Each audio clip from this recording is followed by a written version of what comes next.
When I had been in my darkest moment, I happened to read The Power of Now. What Eckhart Tolle had to say about happiness had been the impetus to go on this journey. I was in Vancouver to meet him. You were there on a park bench for 2 years, and you slept on the park bench?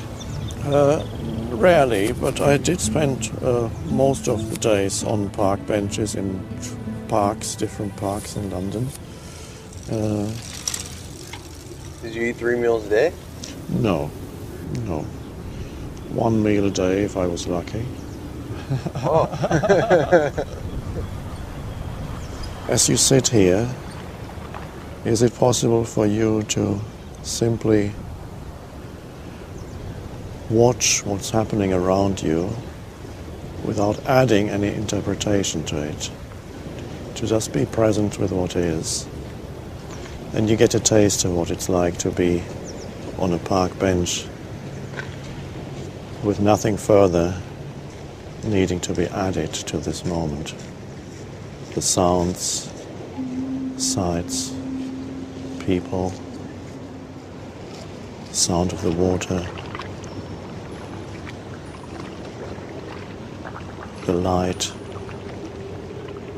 Just allow it to be as it is. With that comes peace. You don't get continuously drawn into events and thoughts and emotions and reactions. You're the wider space in which all these things happen. You're the awareness behind it, without which none of this would be here. It would just be atoms and molecules in space. You are the awareness that enables this entire world to be. And so knowing that that is who you truly are, not through a concept, but through the actual realization of stepping back and allowing the phenomenal world to be as it is at this moment, allowing this moment to be as it is. That takes you deeper into yourself. And you may notice there's a certain peace in the background that happens. An alertness is required for this. You need to stay alert to what is, to sense perceptions and the energy behind sense perceptions, which is the consciousness, the alertness that's there. Without the alertness, you will drift off into thinking. And then you think about the next, what's going to happen to me tomorrow. There is a place for making plans, but not right here on the park bench. This isn't the place for thinking about tomorrow, because you miss all this beauty and aliveness around you. And when you're cold, not to even think about it as a cold. No, it just is. The sensation of it. Don't even need to call it cold. And then that's okay too. It's okay. The reactivity goes out of life. Always against something, of wanting to clutch at something. What about the search for meaning? Now, you notice that just a moment ago you were in that state of alert presence, and it never takes long for another thought to come in and ask a question, because thought cannot tolerate the state of presence. So it will always come in and say, yeah, but what about, I don't quite understand yet. Can you tell me, what does it all mean? So it wants to add something. It wants to control in some way by understanding what this all means. Now, if you can let go, just for a moment, not for the rest of your life, just for this moment, let go of the need to understand anything, so that you're truly present in this moment. So you don't need to do it for the next hour or the next 10 minutes, just right now. Just what is. But don't forget yourself, because you are the consciousness behind it. You are the space. the presence.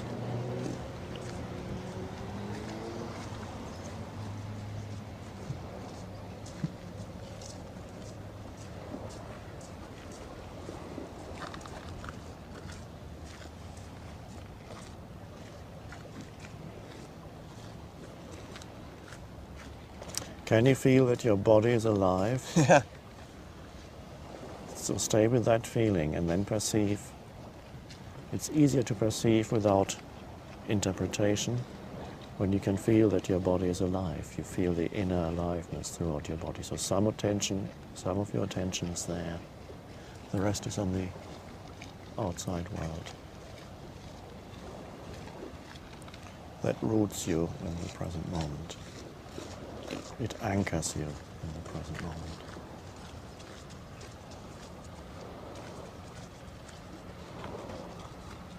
And if a thought comes into your mind, you can watch that also, just the same way as you watch a dog walking past. You can watch a thought arising in your mind, and you don't have to follow it to where it wants to go. So you simply watch the thought that arises in your mind and let it go in the same way that the dog walks past you. Or if you choose to, you can follow the thought, and then you can say, I just thought of another question. You can do that too.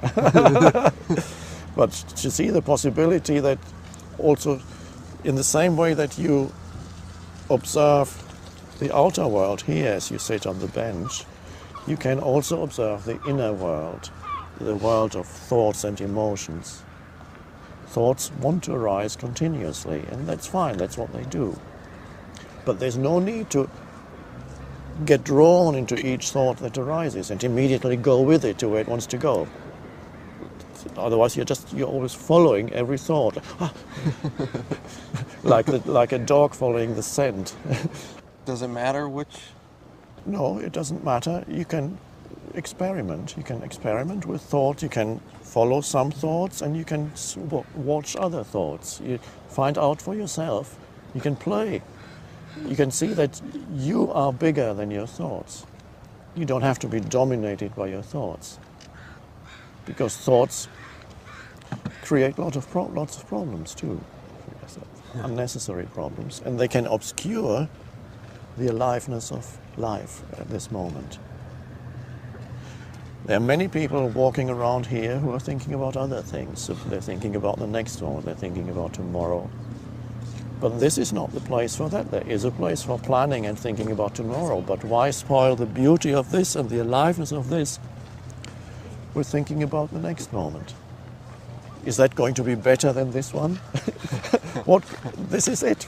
It's not going to get that much better. This is what could be more beautiful than this.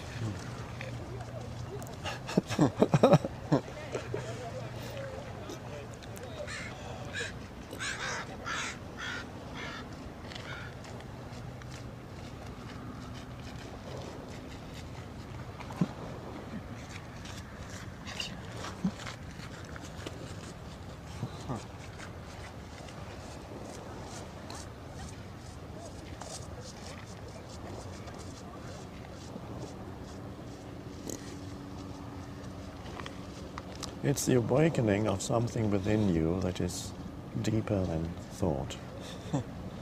That's really the main thing. And that's already there, you just didn't know it. Why didn't I know this? It's a deep-seated habit of being totally identified with thinking. It's the human condition, which could be described as lost in thought. Because up to now, evolution has been unconscious. It was automatic. But now evolution is consciously chosen by a species, and that's a revolutionary thing. And you are part of that.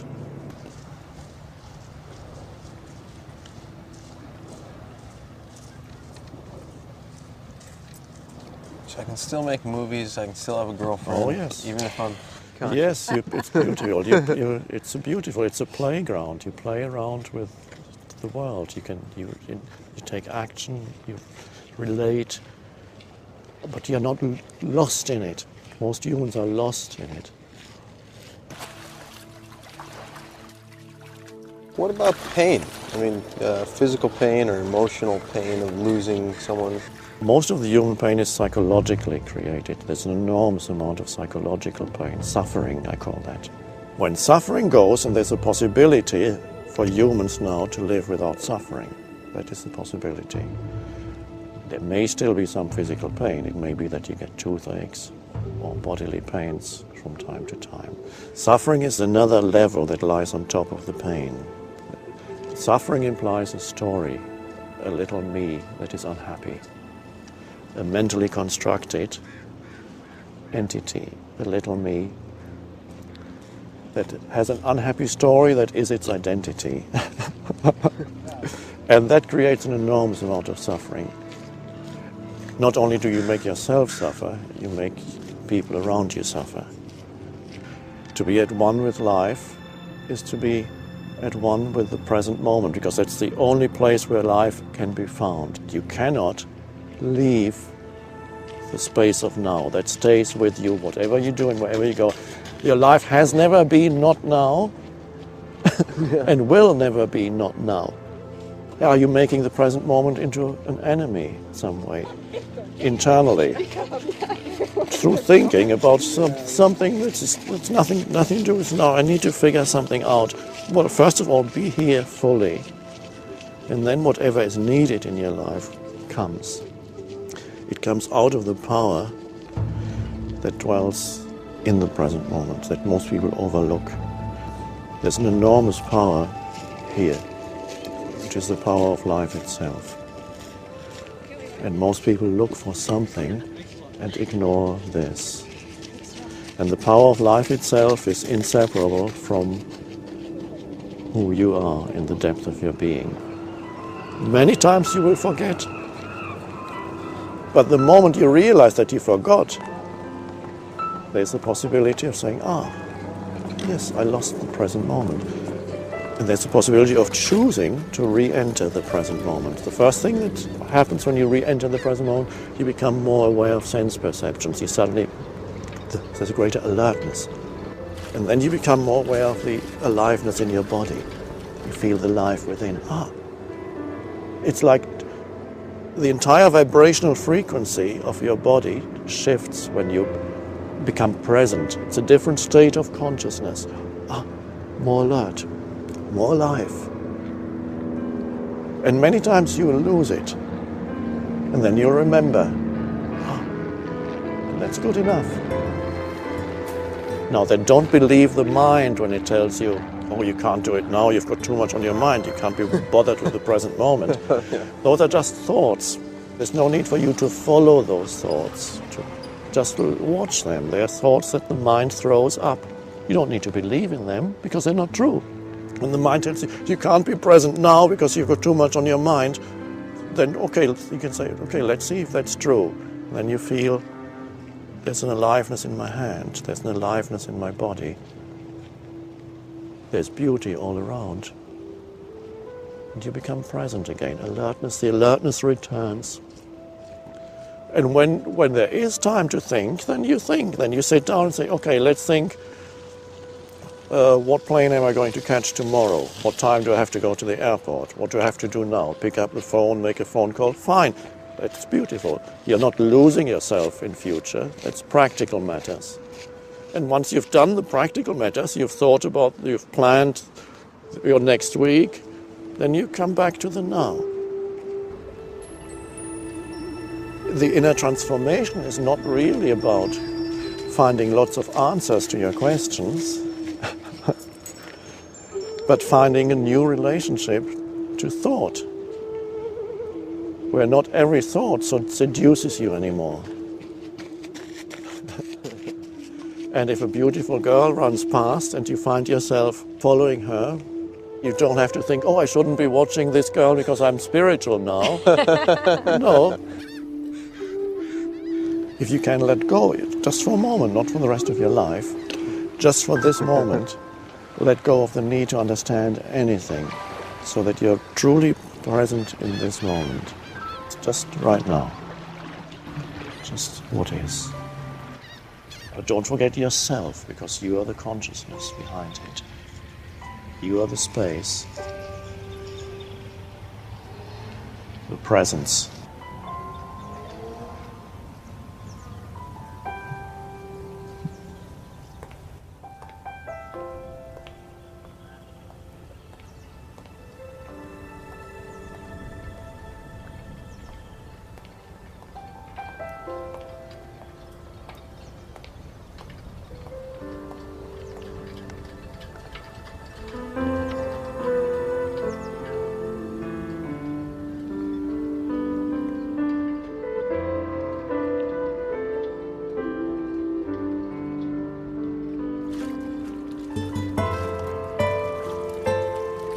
Life wants to support you, but first you need to be open to life. So you've probably come here with lots of questions, but let's start off with me asking you just one question and then you can ask yours. Okay. May I ask how old you are? Yes. I'm 24. 24. Not that it matters, but just... So 24 means you've already had quite a few life experiences. Mm-hmm. You've been to school, Mm-hmm. you've fallen in love, I think so. fallen out of love, I think so. and have had all kinds of experiences, perhaps in different places, meeting different people, different circumstances. The body probably has been well most of the time, but you've also experienced maybe one or two illnesses. Yes. Now, is there, in all those things that you have experienced so far, which is a continuously changing flux of things, is there any ingredient in there that was always the same, that didn't change? I'd just like to ask you to see if you can find any ingredient in all the things that you have experienced so far that's always been the same. We could start perhaps by asking, could it be the things around you? Obviously not, because the things around you change continuously. Could it be your thoughts? No, because the thoughts that go through your mind also change continuously. Could it be your feelings or your emotions? No, as you know, they also change all the time.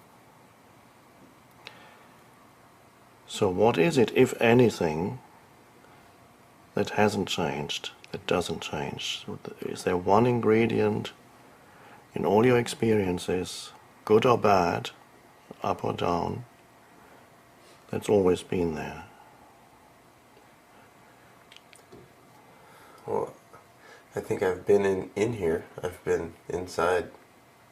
Now when you say I, what does that mean? What is that I? Now, because we've already seen it can't be your thoughts because they change all the time.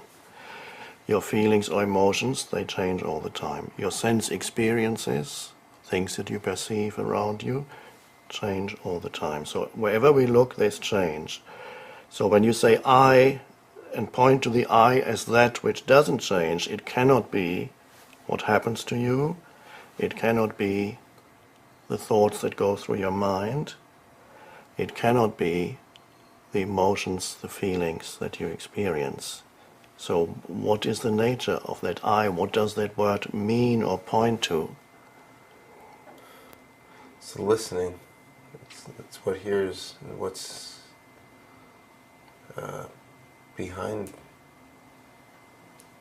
What's behind the thoughts? What's behind the sense perceptions?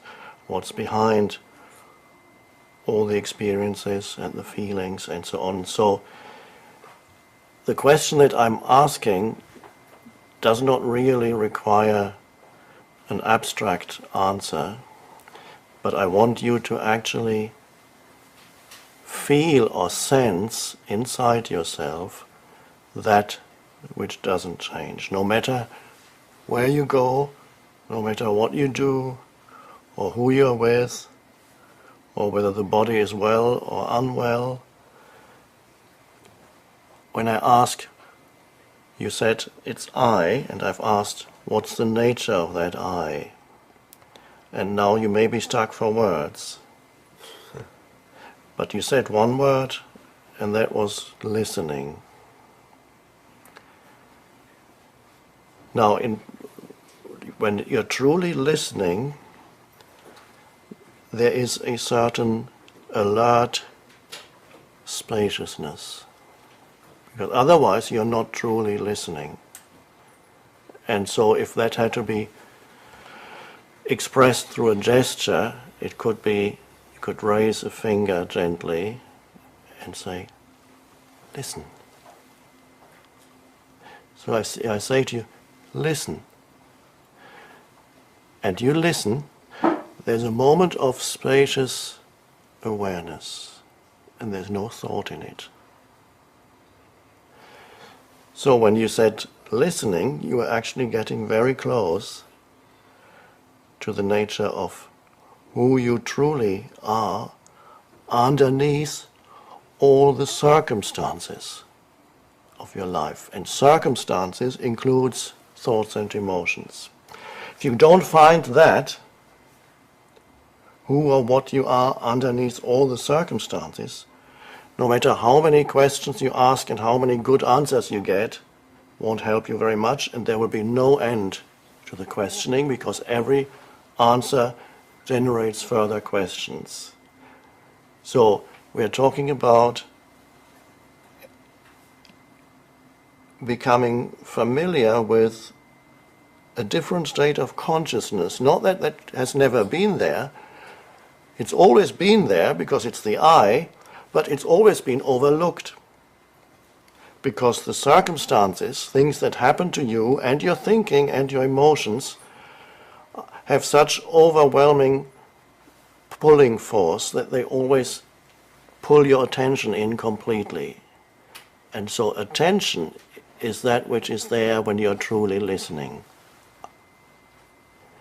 And in the moment of attention, there's no thinking, but there is an aware presence. So, the answer that you gave is absolutely right. Not everybody would have put it this way, but listening points to who you truly are, underneath all the things that continuously change. Now, I'd like you to, as we speak, this is not an intellectual discussion, because if this were intellectual, you should have gone to a professor of philosophy or some intellectual at a university. I've been over there. And ultimately, you get many answers, but all those answers will always make you end up with more questions. Yeah. Because they don't get you to the core of who you are. So let's start off with that. And what we are pointing to is a sense of I, of beingness, that is deeper than anything that happens in your life. It's always there, has always been there, right now. And that is closely related to the state of attentive listening, to get in touch with that, to sense it. Underneath it all, there is a timeless presence. Even in 50 years' time, in 60 years' time, when this body is getting old, and this body, the cells, it won't be the same body. The cells of the body will have been renewed many times. There won't be a single cell. Materially, there won't be a single thing that's left in 50 years, even though you may still be alive. There won't be a single thing that's left materially that's here now. Every cell will have been renewed. And so the body will have grown older, and yet something timeless deep within will still be exactly the same as it is now, untouched by time. I, before it becomes this or that, because the moment you say, I am American, I am this or that, I am a professional, or I am a jobless person, or I am a millionaire, or I'm a homeless person. That's all form identifications with changing circumstances.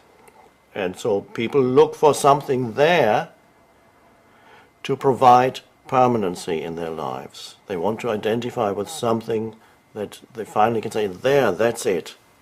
I found it. What they really want to say is, I found myself finally. So they look for themselves through external possessions, through acquired knowledge, through an accumulation of experiences, or sexual encounters. Some people derive their sense of self from that. The more women you can conquer or seduce or have sex with, the more you feel, oh, I'm getting somewhere. Of course, after a few years you realize it's not getting you anywhere. Not if you are, nothing will get you anywhere, which means to yourself, if you're looking for yourself in any experience. And that's the fallacy of most people. They look for themselves in changing circumstances. They look for themselves in their thought processes. They identify with their thoughts and opinions and their judgments and this and that. And it changes. Your opinions may change. You may be a Democrat now, and in 50 years' time, when you have become a solid citizen, you may be become a Republican. You have a completely different set of opinions. It's just different set of opinions, and then you feel like the thoughts have changed, but the underlying I hasn't changed. So can you go through life being in touch with that? Being in touch with that in the different situations, different circumstances, different places, so that you're not completely lost in the things. I sometimes call it the thingness of life, one thing after another. There's nothing wrong with that. But if you haven't found yourself yet, if you don't know what that I is, then you're looking for the I in things. And things include your thinking, because every thought is also a formation. It has a certain form, a thought form. It comes and then it goes. Every emotion, it comes, it's an energy field inside you, it comes, has a certain lifespan, and then it subsides, and then another one comes. That's all the thingness of life. It's forms that come and go all the time. The only thing that doesn't come and go is I. That which underlies all that. And that's not an intellectual thing that I'm trying to convince you of, because that would not be helpful. The question is, at this moment, can I sense the presence that I am, that is prior to anything that happens to me or has ever happened or can ever happen? Can I sense that right now? Yes, you can, because if you couldn't, you wouldn't have said listening. Because listening, you already knew. It came from that deeper place of alert attention that in itself has no content. The content comes when things happen. But in itself, the I that you are, one could describe it as space. It's not lifeless, it's full of life. All of life comes out of that. But in itself, it is spacious. Buddha called it emptiness. And it's completely misunderstood by people, because the university professors look at the word emptiness and then say the Buddhist teachings are life-denying.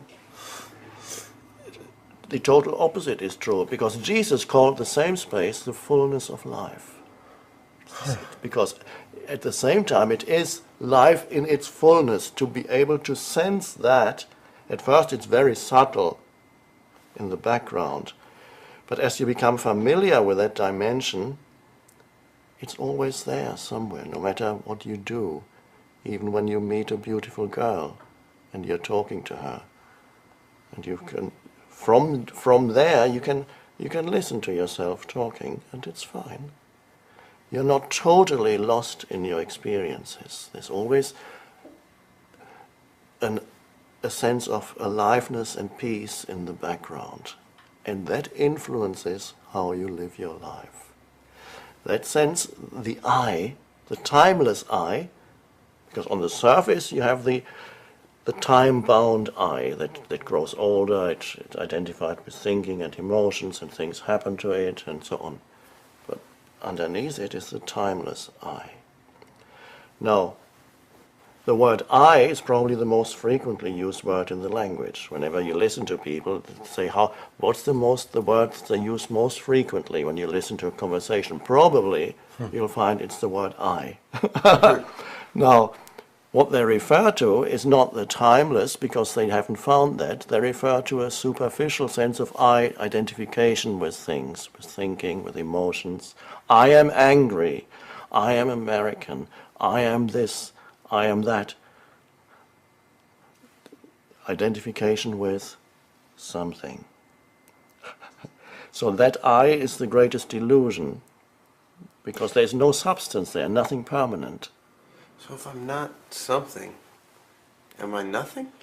Yes, I would pronounce that differently though. I would say, you are no thing.